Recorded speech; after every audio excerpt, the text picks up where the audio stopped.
Cinema నిర్మాతలకు అలాగే federation వాళ్ళకు ఒక సెటిల్మెంట్ చేసి బంద్ కాల్ ఆఫ్ అన్నారు.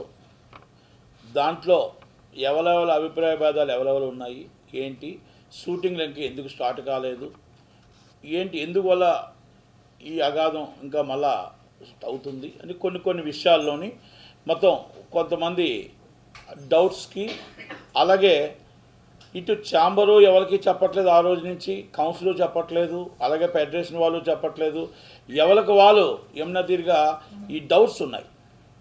అది గవర్నమెంట్ కూడా గంగాధర్ గారు కూడా ఏది కూడా వాళ్ళు ఏదో లెటర్ తయారు చేసి ఇస్తానన్నారు, ఇస్తారు, అదేదో అవుతుందని అంటున్నారు.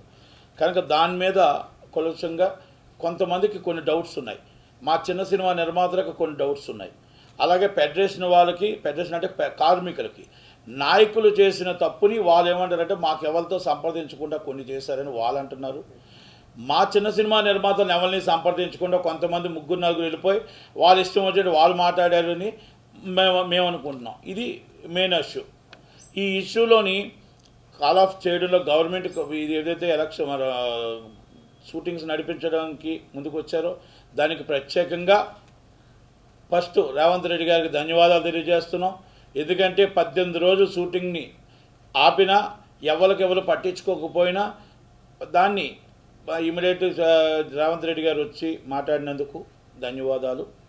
అలాగే దీనికి అసలు ఎవరిగా పట్టించుకోకుండా మాకు 2 నెలలు షూటింగ్ లేకపోయినా పర్లేదు, అసలు మాకు 2 నెలలు మాకు లేకపోయినా పర్లేదు, ఫెడరేషన్ వాళ్ళు ఇటు కొంతమంది పెద్ద నిర్మాతలు వచ్చి మాకు అవసరమే లేదు, 5% కంటే పెంచేదే లేదు అని వాళ్ళు ఆ ఉన్న సమయంలో ఏదైతే చిరంజీవి గారు పూనుకొని చిరంజీవి గారి దగ్గరికి పెద్దలు ఎవరైతే వెళ్ళారో వాళ్ళు సార్ మాకు యుగోలు వాళ్ళకి యుగోలు చిన్న బరికి జరిగాయి కనుక మీరు కొంచెం మాకు ఇలా జరిగింది, ఇగో ఇలాగ అయ్యింది అని చెప్పి ఆయనకు వివరంగా పెద్దవాళ్ళు చెప్పడం, మేము చిన్నవాళ్ళం కూడా మొత్తం టోటల్గా వెళ్ళి అన్నయ్య మాకు కొంచెం మీరు సమయం ఇస్తే పెద్దోళ్ళన్నీ మీకు చెప్పారు, మా బాధ మేము చెప్పుకుంటామంటే ఆయన మాకు సమయం ఇస్తే మా కష్టం మా బాధ కూడా చెప్పుకోవడం జరిగింది. అలాగే ఫెడరేషన్ వాళ్ళు కూడా టైం అడిగారు.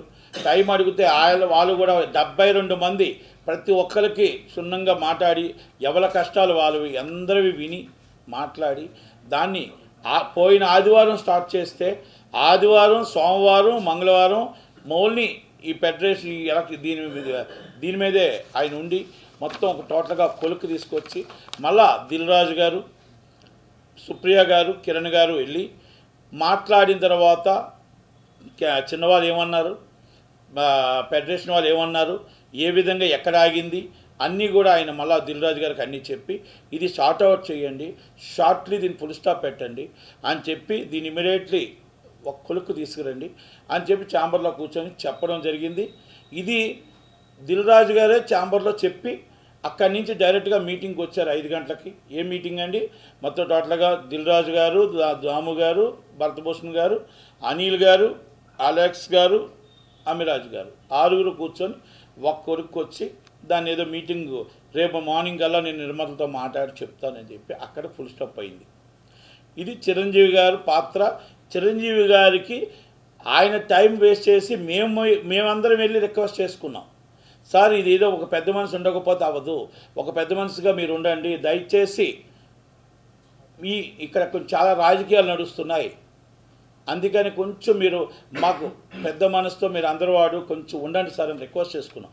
ఇది మేము కాదండి, పెద్ద సినిమా నిర్మాతలు ఫస్ట్ మేము వెళ్తే ఆ తర్వాత ఫెడరేషన్ వాళ్ళు వెళ్తే అందరి కోసం ఆయన టైం స్పెండ్ చేసి మన ఇండస్ట్రీ కష్టాలుంటే నేను ఉంటాను, ఏ రోజు కష్టం ఉంటే ఆ రోజు నేను ఉంటాను అని చెప్పినందుకు ఆయన దగ్గరుండి 3 రోజులు కూడా ప్రతిదీ కూడా మహారాష్ట్ర రేట్లు ఎంత, కర్ణాటక రేట్లు ఎంత, తమిళనాడు రేట్లు ఎంత అన్నీ తీసుకొని మొత్తం దానికి ఒక ప్రాబ్లం సాల్వ్ చేయడానికి ఒక ఫార్ములా చేసి అది దిల్ రాజు గారు చెప్పడం జరిగింది.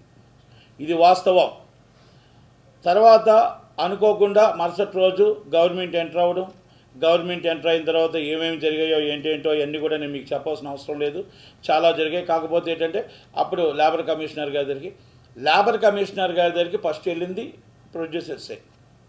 వెళ్ళిన తర్వాత ప్రొడ్యూసర్స్ వెళ్ళి ఏదో కంప్లైంట్ ఇచ్చారు, తర్వాత వాళ్ళు వెళ్ళిన తర్వాత అంతా మాట్లాడడం జరిగిన తర్వాత లేబర్ కమిషనర్ గారు ఓపికగా కూర్చొని రాత్రి 11 గంటల దాకా ఇద్దరిని ఒప్పించి మాట్లాడి ముందు షూటింగ్స్ చేయండి అని షూటింగ్స్ జరపడానికి అందరినీ యునానిమస్గా మాట్లాడడం జరిగింది. దాంట్లో 100% ధన్యవాదాలు లేబర్ కమిషనర్ గారికి, అలాగే రేవంత్ రెడ్డి గారికి. కానీ నాకు ఇక్కడ ఒక్క మాట, నేను అక్కడ కూర్చున్న పెద్దలను అడుగుతున్నా, సార్ మీరు ఎలాగా కూడా లేబర్ యూనియన్ దాంట్లో కూడా మీరు ఇన్వాల్వ్మెంట్ అయ్యి గవర్నమెంట్ మీరు సెటిల్ చేశారు కాబట్టి ధన్యవాదాలు. ఎందుకంటే మా ఇండస్ట్రీగా గుర్తించలేదు, ఇండస్ట్రీగా గుర్తించకపోయినా మీరు గుర్తించి మాకు ఏదైతే ఉందో యూనియన్ గొడవ నుంచి మీరు ప్రాబ్లం సాల్వ్ చేశారు, ధన్యవాదాలు. అలాగే మా చిన్నవాళ్ళని కూడా మీరు గుర్తించి, చిన్న సినిమా బాధను గుర్తించి, చిన్న సినిమా కష్టాన్ని గుర్తించి, ఇక్కడున్న 85 మల్టీప్లెక్స్లో సింగిల్ స్క్రీన్లో లేకుండా 85 మల్టీప్లెక్స్లో 20% ఆక్యుపేషన్ మాకు ఇవ్వండి. మాకు 5వ షో పర్మిషన్ ఇవ్వండి, 2.5 షో మీరు జీవో పాస్ చేయండి. ఇది కొత్తగా చేయాల్సిన అవసరం లేదు, ఇంతకుముందు జీవో పాస్ చేసిన జీవోనే అమలు చేయట్లేదు. కనుక దయచేసి తెలంగాణలో ఒక 1 మ్యాన్ షో అయిపోయింది. తెలంగాణలో 3 ఆఫీసులు పెత్తనం వెళ్తున్నారు, 3 ఆఫీసులు మాత్రమే తప్ప 4వ ఆఫీసు రానివ్వట్లేదు. ఇక్కడ ఒక సింగిల్ ఆర్మీ అయిపోయింది. ఇక్కడ మొత్తం మల్టీప్లెక్స్లో చిన్న సినిమా బతకట్లేదు. 300 రూపాయలు పెద్ద సినిమా చూడాలి, 300 రూపాయలు చిన్న సినిమా చూడాలంటే రావట్లేదు. ప్రతి గురువారం నాడు రేట్లు క్యూబుల్ డబ్బు కడుతున్నాం, శుక్రవారం నాడు ఏడుస్తూ వెళ్తున్నాం. దయచేసి మా ఏడుపుని చూడండి, మా కష్టాన్ని చూడండి. ఇది తెలంగాణ దాకా మాకు మీరు అర్థం చేసుకొని, మరి కోమటిరెడ్డి వెంకటరెడ్డి గారు మా బాధను అర్థం చేసుకోండి. మమ్మల్ని చిన్నవాళ్ళని బూచిగా చూపించడమే తప్ప మా కష్టం చూడరు వీళ్ళు. ఈ పెద్ద నిర్మాతలు 5గురు ఎవరైతే ఉన్నారో మేము కనబడం వాళ్ళకి. మా 5వ దాంట్లో ఏదైతే మాకు పెడతారో మాకు ఇవ్వరు. దయచేసి మీరైనా చూస్తారని, మీరు చేస్తారని, మల్టీప్లెక్స్ 20% ఆక్యుపేషన్ ఇస్తారని, అలాగే దయచేసి మాకు రేటు 100 రూపాయల రేటే పెట్టాలి. పాప్కార్న్ కానీ ఏదైనా 50 రూపాయల లోపే ఉండాలి. దయచేసి మీరు చేస్తారని, త్వరలోనే మేమందరం చిన్న సినిమా నిర్మాతలందరం తమ దగ్గరికి వచ్చి మేము కలిసి చిరంజీవి గారి ఆధ్వర్యంలో చిరంజీవి గారికి చెప్పి మీ దగ్గరికి వచ్చి చిరంజీవి గారితో కూడా మాట్లాడించి మా కష్టాన్ని మీకు చెప్పుకుంటాం. మీరు ఎలాగైతే యూనియన్లో దయచేసి మీరు పాలుపంచుకున్నారో మా కష్టాన్ని కూడా మీరు పాలుపంచుకుంటే వారానికి 12 సినిమాలు రిలీజ్ అయ్యే చిన్న సినిమాలు సార్. మేము నెలకి నేను రిలీజ్ అయ్యేది 50 సినిమాలు సార్. మొత్తం సంవత్సరానికి రిలీజ్ అయ్యేది యావరేజ్లో మా 250 నుంచి 300 సినిమాలు సార్. ఈ 250-300 సినిమాలు క్యూబ్ డబ్బులు, యూఎఫ్ఓ డబ్బులు, పబ్లిసిటీ డబ్బులు కూడా రావట్లేదు. మేము ఈరోజు కార్మికుని కాపాడుతున్నామంటే ఈ చిన్న సినిమాలే, ఈరోజు ఇండస్ట్రీ ఉంటుందంటే ఈ చిన్న సినిమాలే, ఈరోజు నెల రోజులు థియేటర్లో మూతపడకుండా రన్ అవుతున్నాయంటే ఈ చిన్న సినిమాలే. కనుక ఈ చిన్న సినిమాని కాపాడవలసిన బాధ్యత మీ మీద ఉంది. అలాగే సేమ్ ఆంధ్రప్రదేశ్లో కూడా దయచేసి చంద్రబాబు నాయుడు గారు, పవన్ కళ్యాణ్ గారు మా సినిమా ఇండస్ట్రీ వ్యక్తి, సినిమాటోగ్రఫీ మా సినిమా ఇండస్ట్రీ వ్యక్తి, అలాగే లోకేష్ గారు, దయచేసి మీరు ఎంతసేపు పెద్దవాళ్ళు వస్తుంటే మీరు మెమోరాండం తీసుకోవడం కాదండి. చిన్నవాళ్ళని కూడా పిలండి, మా బాధను చూడండి, మా కష్టాన్ని చూడండి. ఇది చిరంజీవి గారిని కూడా అడగండి సార్. మా బాధను చూడండి, మా కష్టాన్ని చూడండి. మీరు 700 రూపాయలు టికెట్ పెంచడం సింపుల్ కాదు సార్. మీరు 100 రూపాయలు టికెట్ పెంచి జనాలు రావడానికి థియేటర్ను బతికించండి, థియేటర్ దేవాలయాన్ని ఉంచండి, థియేటర్ను ముయ్యకండి సార్. థియేటర్ మూతపడే పరిస్థితి తేవద్దండి. థియేటర్ నిలబడాలి, థియేటర్ని కాపాడాలి. థియేటర్ ఉంటేనే మనం ఉండేది. కనుక సింగిల్ స్క్రీన్లోని 20% ఆక్యుపేషన్ సేమ్ నేను తెలంగాణ ఏది అడిగాను మిమ్మల్ని అదే అడుగుతున్నా. మాకు జీవో ఇంతకుముందు ఇందిరాగాంధీ గారి టైంలోనే ఉన్న జీవోని అమలు చేయండి. 20% ఆక్యుపేషన్ 100 రూపాయల టికెట్ పెట్టండి. ఆంధ్రప్రదేశ్ చంద్రబాబు నాయుడు గారికి మా రిక్వెస్ట్. మా బాధను అర్థం చేసుకోండి, మా కష్టాన్ని అర్థం చేసుకోండి. కార్మికుడి బాధ అవ్వచ్చు, మా బాధ అవ్వచ్చు. చిన్న సినిమా నిర్మాత కార్మికుడు లాంటి వాడే. కనుక దయచేసి సినిమా ఫ్యాషన్ అండి, ఈ సినిమా అనేది ఒక పిచ్చి అండి. కంపల్సరీ తీయాల్సిన బాధ్యత ఉంటుంది. కాబట్టి ఈ సినిమాని మా బాధను అర్థం చేసుకొని మీరు పెద్దవాళ్ళు వస్తే మీరందరూ గేట్లు తెరిచి మీరు మెమోరాండం ఇస్తున్నారు, కరెక్టే సార్. వాళ్ళకి మీరు ఏం మాట్లాడుతున్నారు సార్? రేట్లు వస్తున్నాయి, వాళ్ళు అడుగుతుంది రేట్లు ఇచ్చేస్తున్నారు.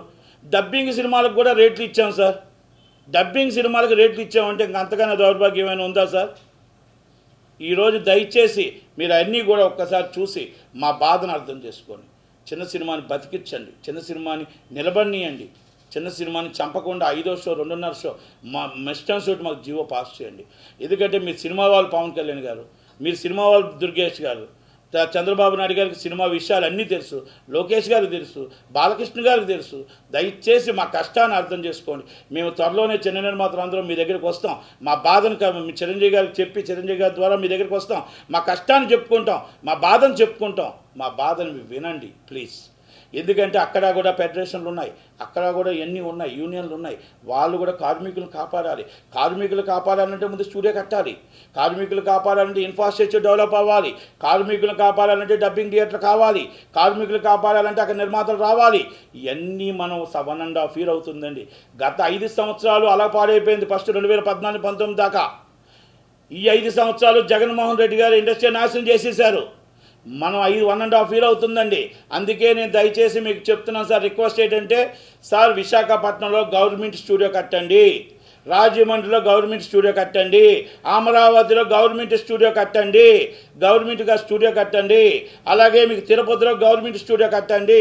ఎవరో కడతారు, ఎవరో వస్తారు, ఎవరో చేస్తారు అనేది మర్చిపోండి సార్. గవర్నమెంటే స్టూడియోలు కట్టండి, గవర్నమెంటే డబ్బింగ్ థియేటర్లు కట్టండి, ఇండస్ట్రీ డెవలప్ చేయండి, టూరిజంకి లింకు కలపండి, లింకు కలపండి. రేపు రాబోయే తరం అంబానీ గారు, ముఖేష్ అంబానీ గారు ఇండస్ట్రీలోకి అందరూ వస్తున్నారు.